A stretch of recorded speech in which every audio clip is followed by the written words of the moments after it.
We're back, baby. It's the Horns Up Talking Texas podcast. Fisher Desopoulos, the DJ himself, Snacks Kreider, and the Quan Cosby. Get your horns up, gentlemen, because we have an 11 a.m. kickoff.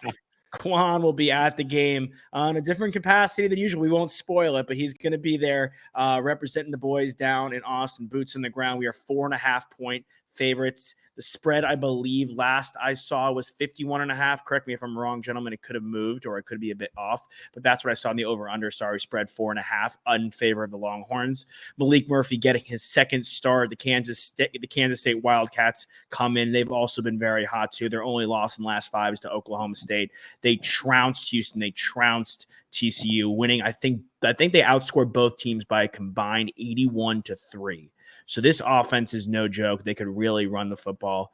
But again, our only loss is to OU at the last second. The Horns defense looked phenomenal last week. We held them under 10 points. You can't really ask for more, and a really good bounce back after the week off. The OU game and Houston, which was kind of a weird game for us. I think we still had a bit of an OU hangover. The really great win last weekend, again, by the defense and PKs, back in and dialed up. And now we host the Kansas State Wildcats. Let's start with it. Let's go with you, Toss. We'll start with you, man.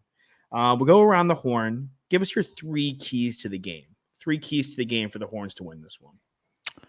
I think continuing our interior defensive line play at the level that it has been playing and eliminating. You mentioned that this team is quite good at running the football. I think they're number 7 in yards in Division I right now. So if we can eliminate that, force them to throw the ball on us, we've got some good playmakers back there, and I think our defense can dominate once again as they did last week. So that's kind of my first key takeaway. My second takeaway would be feed my guy, feed Jonathan Brooks, give that man the football, give him more than 16 touches this week. I want to see 20 plus touches. I want to see over 100 yards. I want him to absolutely eat and get back into that conversation of being the best bona fide running back in the Power 5 conferences. And third, it's just do whatever it takes from playing a clean game to get out of this football game with the W. So just taking care of the little things, special teams, all 3 phases, not getting too cute with our play calling, as I thought we did last week, especially in the first half, and getting out of here with a victory. I don't care margin in this one. We have to keep stacking up wins. And as we saw, a win against a number 25 ranked Kansas State team, the College Football Playoff Committee will reward us for that. And I think we just have to take care of business. So it's simple things this week for me, but I just, sometimes you don't have to get too crazy with it. Absolutely. And, they are the number 25 team. We saw the Big 12 get a lot of respect in the first college football rankings. So they're taking this conference seriously, which we love to see, which means they really value the wins. And they value the games we played. So again, we're the number 7 team. It bodes well in our favor. You got a level. We'll see. We'll get into the full rankings in a little bit. Q, we'll go to you, man. Your 3 takeaways. Man, I was thinking about this. It hasn't happened yet. Hey, and by the way, it's 4 of us. If we need 12 takeaways to beat them, we're going to get our butts kicked. That's a good point. So, Toss took 2 of mine, so don't worry. By the time it gets and that's what I was about to say. I say, really, I think we'll piggyback a little bit on Toss's. And you talked about the lines of scrimmages. I think I totally agree. Hell, this game has the potential, if Brooks gets more than 20 plus carries to be a 2-hour game, because that's what they do. They run the ball a lot, and even their tight ends that are really good, they usually throw it, 5 yards, a little screen play, something like that, and then let them do their thing. So there's not a whole bunch of 30, 40-yard passes down the field now. They've been game planning. They saw what Houston did and Oklahoma did, so I'm sure they're going to put some in the game plan, but I'm just not sure. The K-State I've always played and known, they stick to what they do, and they try to do it even better. And so the lines of scrimmage is certainly a key to the game to me. A different on offense for me, it's really still being explosive. We score fast. K-State, they're not, even though they've scored plenty, they've been more physical, and they just weren't stopped. But I don't know if they're a shootout team for the amount that they run and all the above. And then last but not least, tackling. We saw way better tackling. The one game we lost, we had 18 missed tackles. And so If we can tackle them when they run the ball, control the line of scrimmage, get that 2-yard gain versus a 10, the hell? Then I think we'll be where we need to be. So, yeah, lines of scrimmages, explosive plays on offense, and then tackling. Love it. Nick? Yeah, for me, number one, take the points. Stop getting cute. We had, multiple stops on the goal line last week where we didn't come with any points, drove down the field and got zeros. This is the type of team where you just got to take the points. And I think your offense, sometimes loses the confidence when you go all the way down there and you don't get anything. So just take it. I'm tired of just seeing, let's go for on fourth, go for on fourth. I mean, we're the type of team where our defense is good enough, to hold teams if we're, up by 3 points, if we're up by 6 points. So take the points, number one. Number two, limit the turnovers. Obviously it was Maalik's first start last week, but too careless. One of them was a careless mistake. The other one, he got sacked and didn't really see the blitzer. But yeah, I mean, you got to limit the turnovers because this Kansas State team will run it right down your throat and make you pay for it. And then, number three, Toss already alluded to it, but just feed Jonathan Brooks. He's I think 77 yards away from 1,000 yards on the season rushing. Nice. So let's get him his 1,000-yard game. Let's get him more than that. Let's get him a 150-yard game where he can, tote the rock 20 plus times and then, catch the ball at the backfield a couple times and just rely on our run game and run out this clock. Yeah, I mean, I'll just piggyback off you right there with the running out of the clock. Beat them at their own game. Q, you said this could be a 2-hour game, and you're 100% right. That's what they do best. They run the damn football, and it's not just with their running backs. Their two running backs are really excellent, but their quarterbacks can run the heck out of the football too. They have two quarterbacks with each 6 Which is so touchdowns. funny. The first thing I thought about when you said that was quarterbacks being plural. But that's so K-State. They always have some wonky stuff like that, and they find a way and make the best of it. Mm-hmm. Yeah, and they use their tight ends too. So I'll tether the next question, which would be our X factor player of the game, and I'll use him as one of my keys, and I'll go to you guys. But Jalen Ford, one of y'all said that the tape was out on us because of the OU game, and quite frankly, the biggest issue in the OU game is we made Dylan Gabriel, who's typically not a runner, look like a runner. He would gash us up the gut, sometimes improvise plays, sometimes design plays, and if he can do it, Will Howard can do it, and Avery Johnson can do it if he's in the game. Both, again, quarterbacks for the Kansas State Wildcats. So that was Jalen Ford's only bad game of the season, so I want to see him rebound if this is going to be the case in this one. Tackle, like you're saying, Q, and control the line of scrimmage and get up there and make a hit, and really not let that happen again. But yeah, it's going to come down to Brooks too. Like control the game clock. If you could win the time possession battle against this team, I think we're going to be in pretty good shape.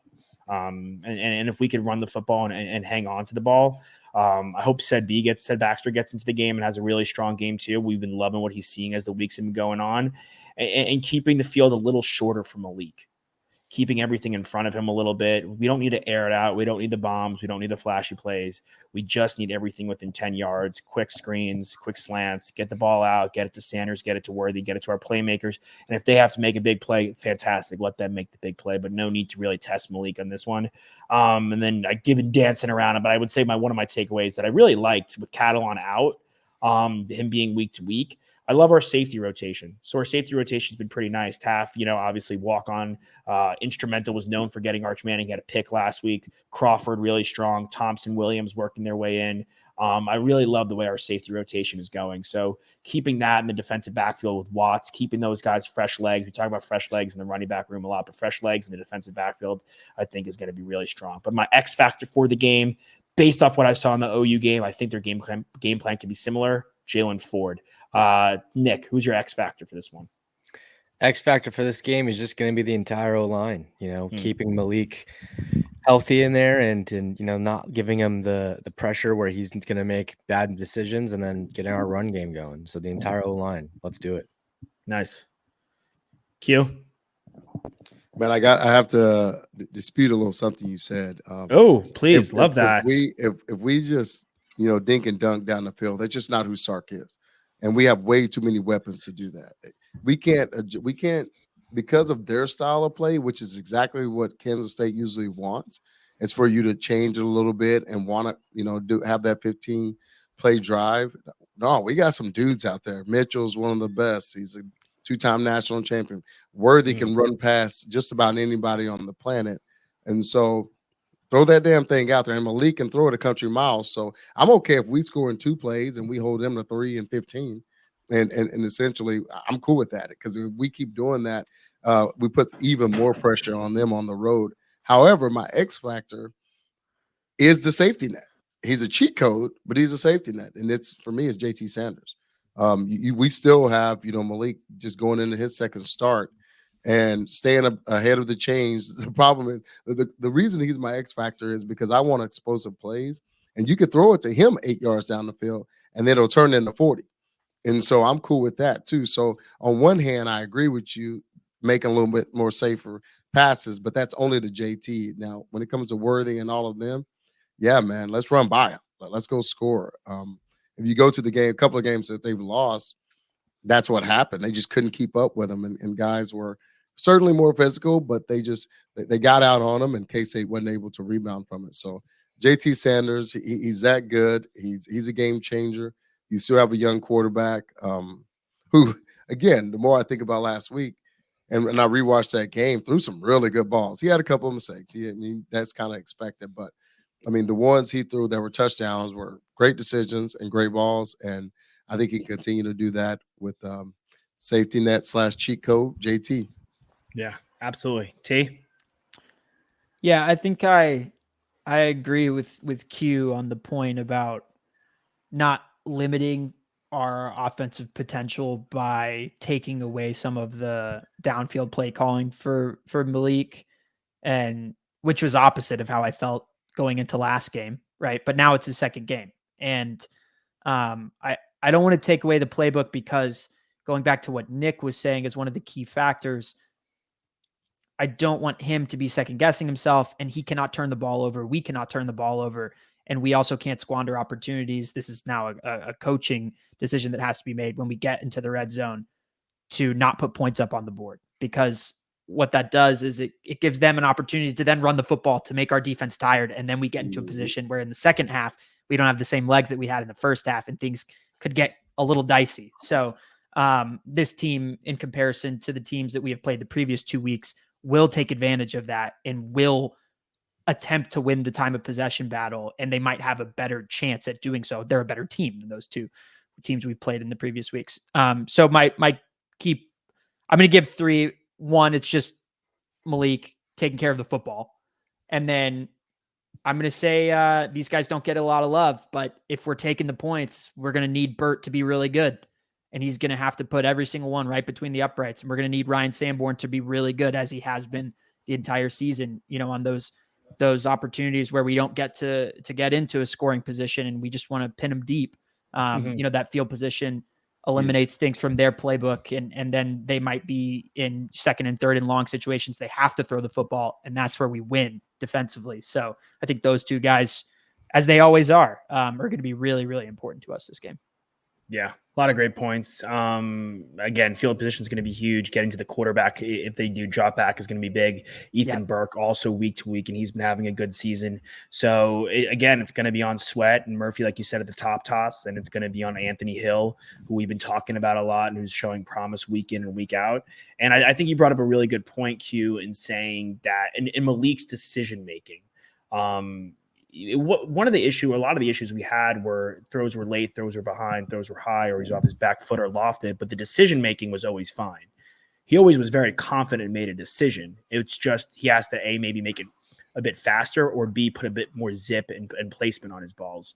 But I thought when he made a decision, he pretty much stuck to his guns and went with it. He was pretty fearless out there. Outside the pick was a pick. Yeah, that was a bad decision. There's no I'm not saying all the decisions he made were good. I'm saying he stuck to his guns and made decisions, which is what you want to see. The last thing you want to see for this kid is for him in his first game to sit back there, hold on to the football, sack after sack after sack, kill the clock, lose field position, make it third and long for yourself every drive. He didn't do that. So at least he came out there. He came out hot. He came out swinging. Maybe he was a little too hyped coming into it. Like he was getting the crowd going. Like it was a WWE match Hey, before this thing. football's I an loved emotional game. I loved it. it was all for epic. it. Yeah. But Yeah. I mean, that's the only knock you can maybe make on it. But I thought, like you're saying, Quan, like his decision making was, he made them. He made choices, which is great. Well, and even to go back to even why I want to be aggressive is K-State, they're just not that team. They want to run the ball. And I feel like our defense is one that they're going to make some plays. They're that good, but our defense can stop them. You know, they can. We have a really good run defense, especially traditionally run.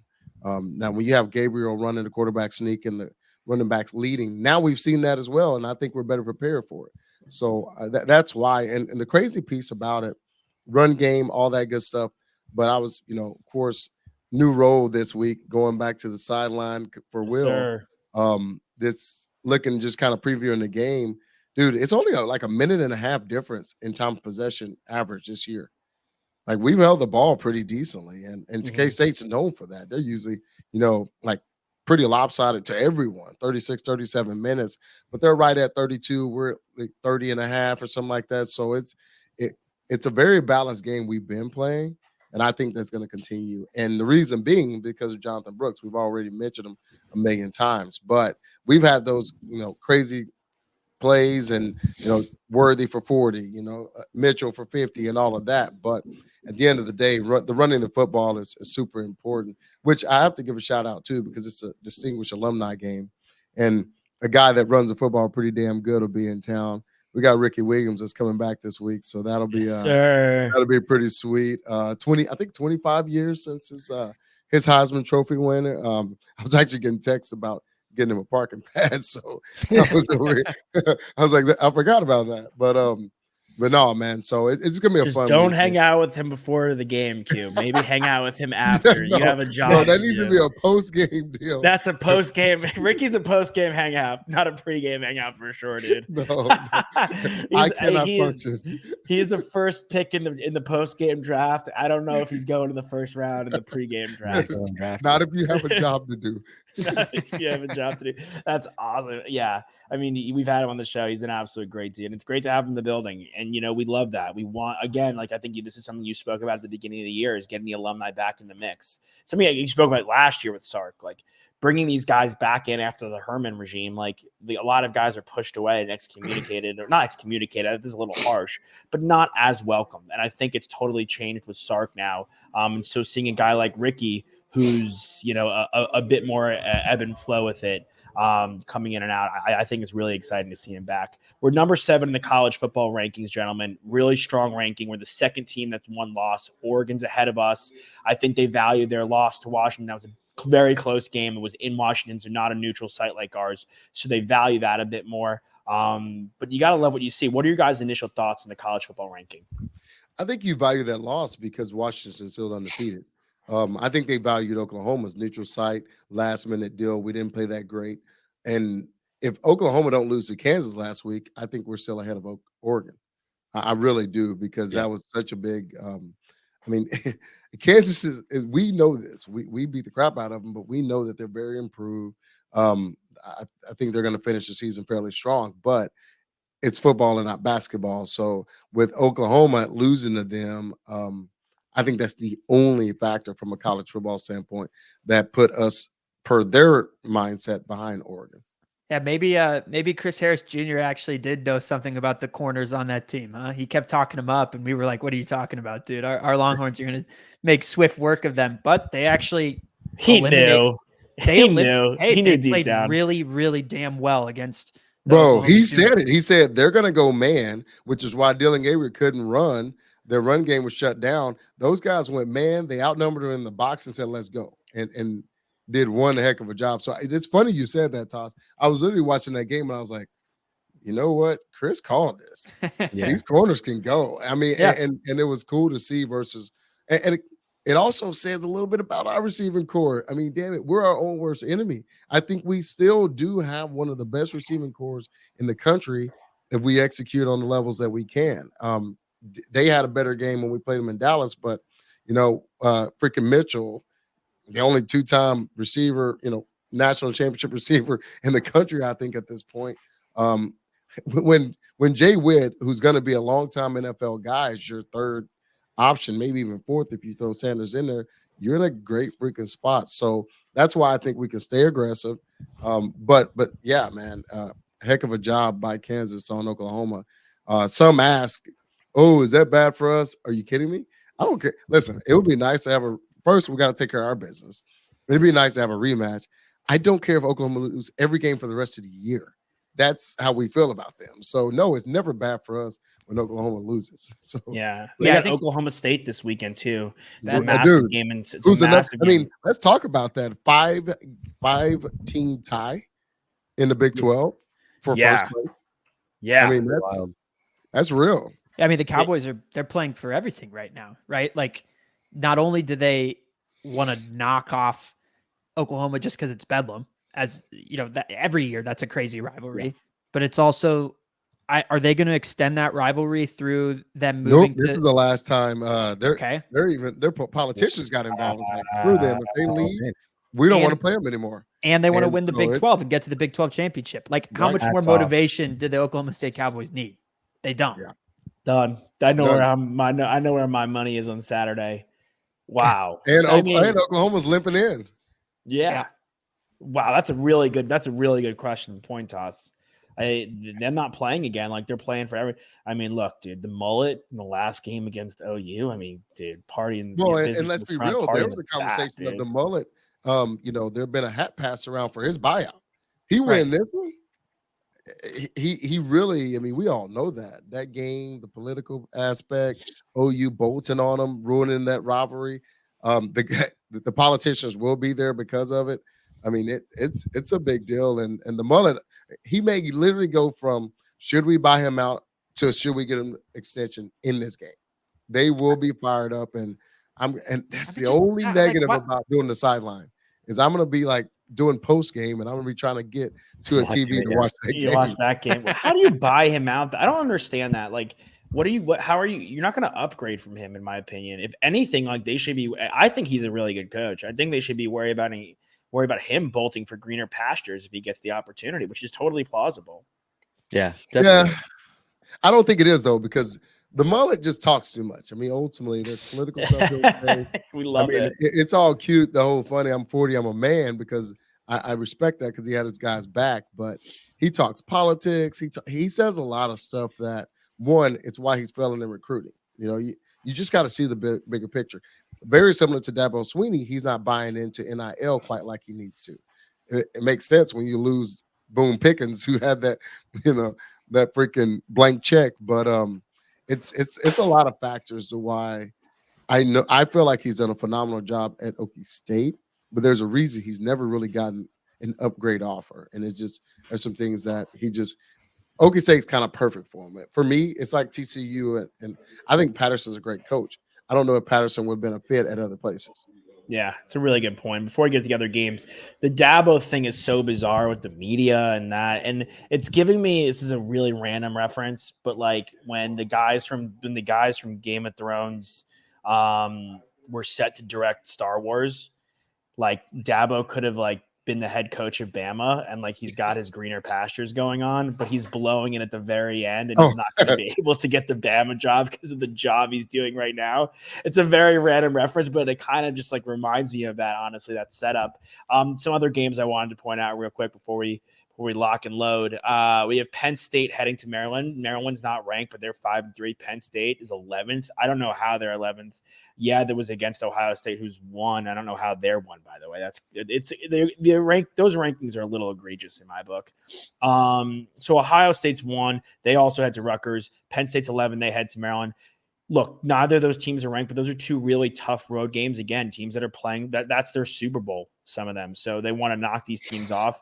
And those are teams we need to lose. FSU's at Pitt. Don't see anything happening there. Number 12, Mizzou. They're 7-1. And look, we want the one-loss teams to lose too. They head to Georgia. I can't imagine the Dogs losing there, but Mizzou's over there. It's a very interesting game. KU, Iowa State's always fun. And then Washington's 8-0. Quick, you said KU Iowa State really fast, but Iowa State's another one of those teams that are in the hunt. They're one of the They're 5-3. teams that They're are right tied there. for first in the Big 12, and KU just beat Oklahoma, making them tie for first in the Big 12. Do the Big 12 this week. I know there's a lot of games across the deal, but this is a really big week for the Big 12. You have two of the five playing each other, or four of the five, playing each other. And then you have the one that isn't in the mix, that's in second, essentially Kansas, playing one of the five. Yeah. So, I mean, it's going to shake up like nobody's business this week. I know we're leaving them, and I know they're kind of doing us dirty, and all you have to do is go look at the penalties called against Texas compared to the rest of the Big 12. But I am a little happy that the OG Big 12 schools are the ones that are at the top of the pecking order as opposed to some of the newcomers, and the newcomers are getting kind of destroyed against every other Big 12. To put it lightly, they're getting UCF destroyed. Knights and the Cincinnati Bearcats are toilet paper. Yeah. They're toilet paper after a night of ramen. You remember, we thought it was all weird. We were like, man, the Big 12 started off like garbage, but now they're truly in the mix. They have 4 teams ranked. And to your point, that's a great point right there. BYU, Houston, Cincinnati, they're getting the business. Welcome to the big leagues. And this is really, of course, for where we're going and what that conference is going to be, it's like welcome to maybe double or triple A versus the big leagues. Yeah, I mean, UCF's in there too. I mean, these teams, like I guess UCF gave OU a tough time, but that's kind of like a random game. And like I guess OU's maybe they gave us their best, and that was like we always say that game's a bit different in the Red River and in Dallas. And they've really struggled. Like they barely beat UCF. Like that was a 2-point conversion they won the game on. And they obviously lost to Kansas last week. So those teams at the bottom, it's definitely a better look for the Big 12. Like the newcomers are struggling for sure. And the last ones I want to finish off because Washington goes to USC. USC cannot stop a nosebleed. I have no idea how that defensive coordinator still has a job. He just does. He must have some serious dirt in Lincoln Riley from the OU days. Probably when while Lincoln Riley had 2 houses in Norman. Yeah. Okay. We still haven't figured that out. Oh, good.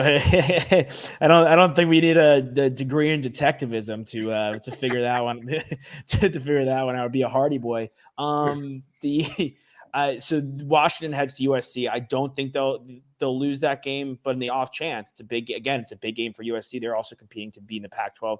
Only one of their losses is in the Pac-12 against Utah, so they're still in the mix for that title. So that's a big one to watch. And then Bama LSU, obviously one of the biggest games every single year.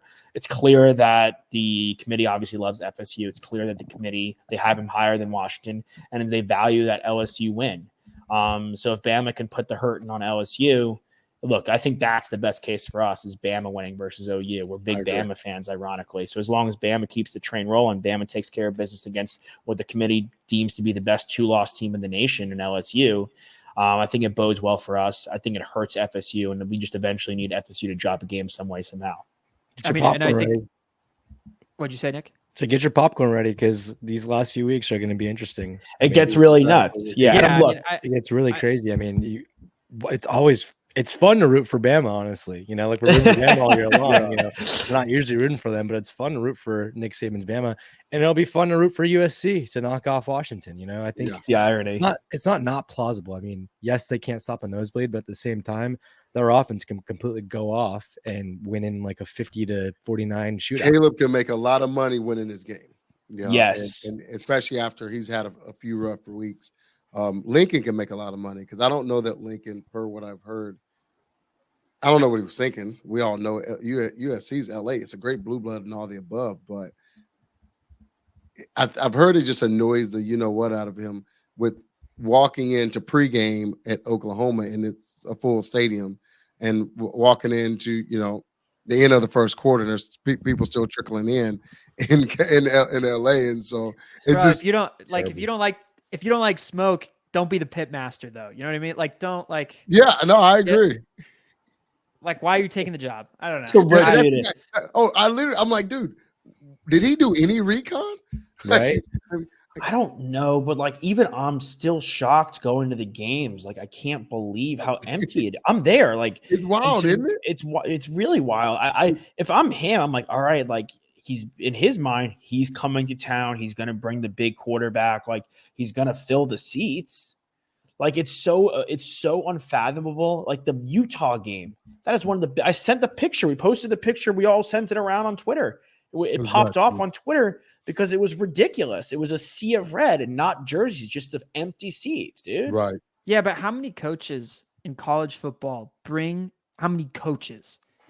students to the game besides Deion Prime Sanders? Outside of Coach Prime, you got to win before they come dude, to I'm the gonna tell seats, you, man. it happens more than you think because Mac Brown does. Yeah, but Mac won. come on. Mac won. UNC. I know, but he won. Like he's a national champion though. Yeah, but like- USC's ranked at one point. USC was top 10, and they Yeah, still didn't I mean, show it, up. it all goes back to the defense with them, and their defense just sucks. Like that, that's just what it is. Like So they don't even give and themselves a shot by having a mediocre defense. Like it's so Yeah. bottom barrel that it's It reminds me terrible. of like when our defense a couple years ago, like we would be like, our defense sucks, and then we'd look on Sundays and it's like, wait a second, Caden Stearns is dope. He just Yeah. was misused You're like, because hold Todd on, we had, Orlando like, was garbage. that terrible defense has like 8 NFL guys. Oh, they do for sure, 100%. So it's scheme, it's all the above. But no, Yeah. I'm with you. How that guy still has but I guess it's Lincoln being loyal to his deal. And we've heard murmurs of him wanting to get out of there anyway. Talking Yeah. about NFL, so the rumor mill is The full. rumor mill is full of it. The It's- Bears, the Raiders, any of it could happen for Lincoln. And like and Nick's saying, now Harbaugh's entered the rumor mill too. Oh, Obviously, dude, how crazy is that? How do we not touch on that? we could touch on it quickly because I think Yeah. it tailors into us in the college football playoff. Because I was just gonna say on Nick's point of rooting for Bama and rooting for USC this weekend. I hate to be sentimental, but I will be for a hot second. It's great to root for us in November. Like we're in November, and for the first time in years, we're really rooting for something. Like this is like this is no holds barred. Every game's a playoff game for us right now, and that's to me very exciting for Longhorn Nation. And what can be really exciting for Longhorn Nation could be like our savings grace is this sign stealing scandal, because if I know they have Ohio State won. But if Michigan beats the crap out of Ohio State, which is so plausible because their quarterback is not good, if they beat the crap out of Ohio State, it moves Ohio State down. They get a postseason ban and they can't participate in the playoffs. If the NCAA somehow gets it together and comes down with that, That's not all of a sudden it may or may not. I mean, look, I'm just throwing this out there. It probably won't, but it could. Harbaugh Like, don't have a lot of friends in the NCAA world because I hear he's kind of a hard ass. But I'm gonna tell you why it's probably not gonna happen, because you've heard the Nick Sabans get on there and say, yeah, kind of everybody does it. Not necessarily on this scale. This is some, and again, I watched Astros. This is an Astros Astros trash level can type banging thing. This is taking it to a whole nother level. But even Deion, everybody says, people look over. That's why you do the different signs and you do all the BS. But so that I don't think is going to get on that level, at least this season. right. For me, I think it's going to be one of those deals that they take into the offseason, not mess up this season, and then they address it with scholarships or next year's post. I mean, because next year you're going to the 12-team playoff. And the crappy thing about it is I think Michigan's going to have like 30 guys graduate, so they're probably not going to make it next year anyway. But I think if we're talking about the NCAA, one, they're unpredictable, but two, what is predictable is they usually don't do what they probably need to. So who the hell knows how it's going to work itself out? Yeah, I'm just throwing it out put there. mics in the QB's helmet. Yeah, like that, like stuff like that. Yeah, Common sense is not very common. just little things like that. I don't see it happening either. I think they don't want to punish these students, these players, right? They're literally on the doorstep of going to the national championship. You're just going to rip that away from them. Put the ban, put the penalties on next season, fresh slate, before they even know what's to happen. I mean, these guys have played 8 games already, trying to vie for a national championship. You're just going to rip it out mid-season. I just don't see that happening. But they've done that they've punished teams. Sorry, Tina, I'll let you go. But they've punished teams in the past, like this. Like I know it's wildly different and it's not comparable in the crime. But like what happened in Baylor, what happened in Penn State, like the kids were punished too. Like and they weren't even close to a part of it. No, I get it. And they felt the wrath of this wasn't that punishment. season though. Even those kids were punished the following season. Yeah, but they So also, their yeah, coach they had to weren't, step down or eight something no, like were they? They weren't like heading to the national championship. Yeah, Well, I'm just throwing it out there. It wasn't in the midst of the discourse and the conversation around college football being that the NCAA is losing their grip on these colleges too, right? Like they kind of have to. They can't be the big bad sheriff anymore because there's too many critics out there. There's too much on the line for them, and with NIL and how everything's shaken out, like they're in a bad position and they're batting But behind right now. the only thing I will say is NCAA won't do crap. They won't do it this season. But I think we've all heard there's a conference call, and it's crazy as that'll be because it would hurt the conference. There's other coaches in that conference asking for immediate action because they feel wronged by, hey, they beat us. I went back and watched film and I felt like they knew my play. Well, yeah, because they sent old boy over here to watch 5 games and still signs. Again, I still have weird in baseball. People are looking in there trying to see there's so many things done in the game of sports, but I still do feel like they took it to a whole nother level. And if the conference does something, that's out of the NCAA hands. Yeah. What I was going to say is, look, Brian Abreu got to pitch in Game 7. You know what I mean? And like the Rangers still won, and they still ended up winning the World Series. And I'd be remiss if I didn't mention the day after they win the World Series Talking for the first Texas, time bro. in their franchise history. They are, as of right now, the best team, the best baseball team in the state of Texas. Sorry, but I'm not. You know what I didn't say is that last year because that was like our second or third one. You know, we don't. Yeah, we've been there before. Well, technically it was your first because the first one you cheated. Oh God. No, let's give Michigan a pass, but Astros. Look. You can't put the bat on the ball, baby. No, you got to give the respect to Texas. Bruce Bochy winning. Oh yeah, no, that was awesome. That's the thing. I'm not that dude though. I grew up in the middle of both of them. The reason I got annoyed with the Rangers because of how they did Nolan Ryan.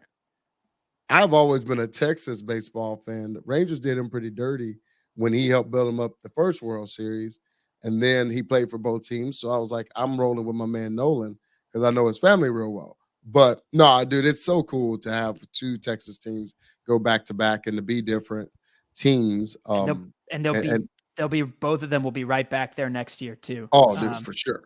So it's a good and fun rivalry for sure. The Dallas fans are just the worst. No offense. You're not a bad one. But like I'm in a group text real quick with like a couple Atlanta guys and Texas guys.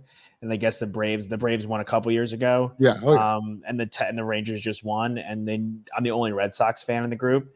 And then they just changed the name to Fisher's Team Sucks.